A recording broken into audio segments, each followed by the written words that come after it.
Murakaze neza nshuti bakunzi ba Mutima TV Show, twongeye kubiyegereza muhawe ikaze mu biganiro byacu twise amateka y'ibyamamare. Tugiye kurebera hamwe icyamamare Galas Bihozagara. Uyu ni umusore w'umunyamurenge wavukiye Murenge aho bita muri Byura.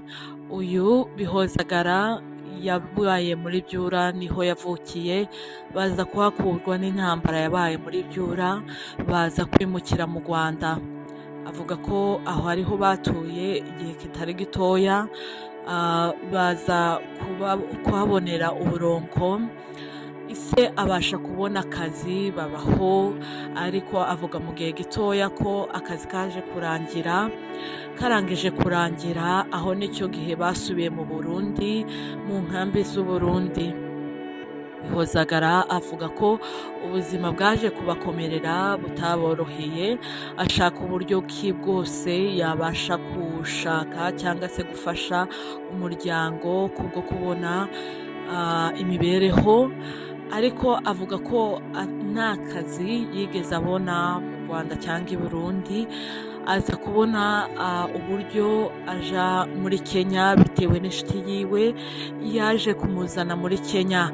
Avuga ko aho niho yashakiye ubuzima, ashaka akazi, babasha kubana n'iyo nshuti yiwe kugeza aho yabashe kubona umuntu wabonye ibihangano byiwe, dore ko atarazwi na benshi, ariko hari indirimbo yari yaramaze gushira hanze kuri YouTube channel yiwe. Umubosi wabo avuga ko ari we waje kubona ibyo bihangano byiwe, abasha kubikunda cyane. Avuga ko yabashije kumuza, aramufata, amwishyurira ishuri, abasha kumwishyurira ishuri ndetse n'amafaranga yahemberwaga kugira ngo abashe kumwishyurira ishuri. Ahari yahura n'ibinyamakuru cyangwa se n'abantu bamukeneye babasha kuvuga wenda ururimi rw'icyongereza. Kandi Bihozagara avuga ko icyo gihe atarazi ururimi rw'icyongereza cyane, ko byamufashije abasha kwinjira amashuri.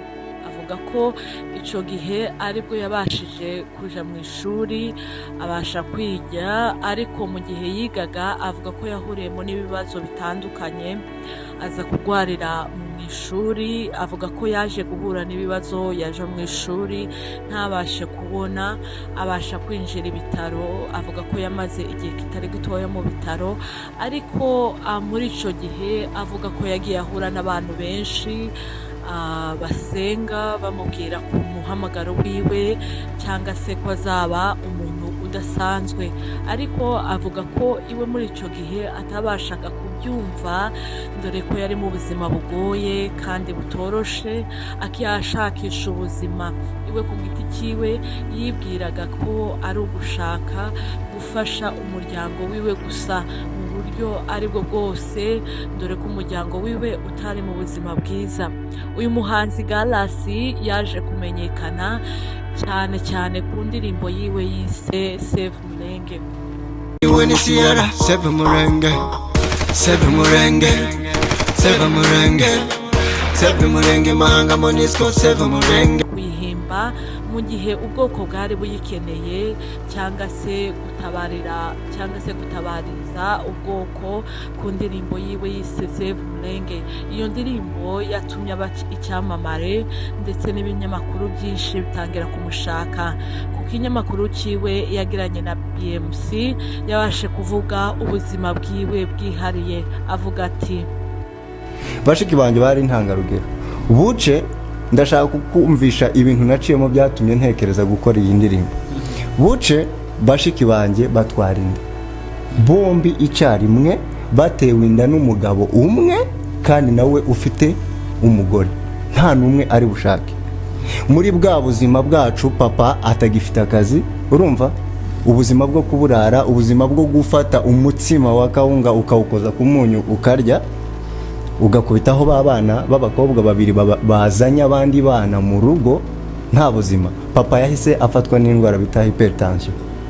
Papa yamaze amezi agera muri 2 arwaye, yarukaga amaraso yuzuye ibase, tukajya kumena tukagarura akaruka akuzuza.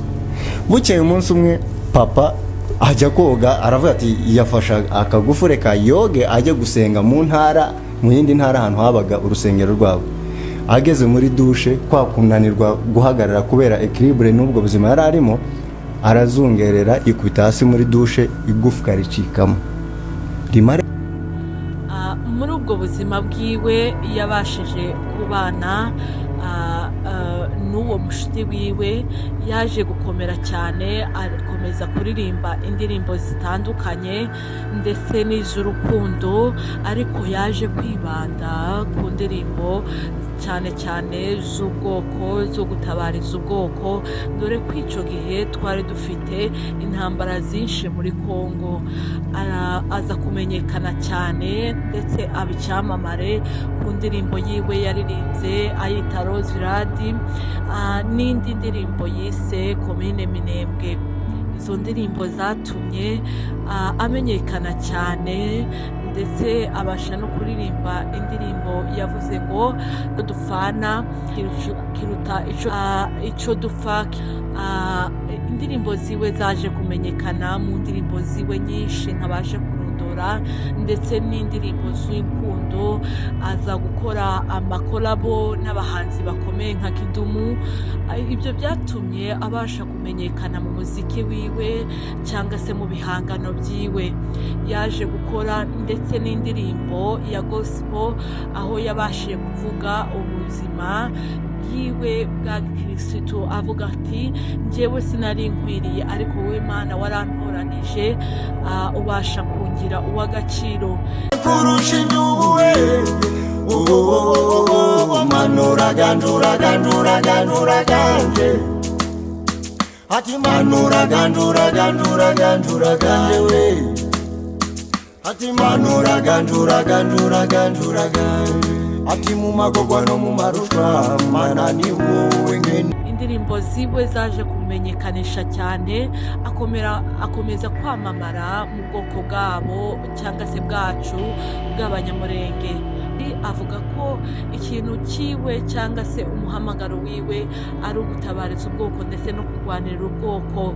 Avuga ko iwe adashobora kuba yagwanira kuri tere, ariko icyo ashoboye ari kuvuga ku bihangano byiwe, ku ndirimbo atabariza ubwoko. Avuga ndetse ko azabasha kugera kure ndetse anavuganiriza n'ubwoko. Ibi bintu byatumye abasha kumenyekana ndetse no gukundwa cyane mu bwoko.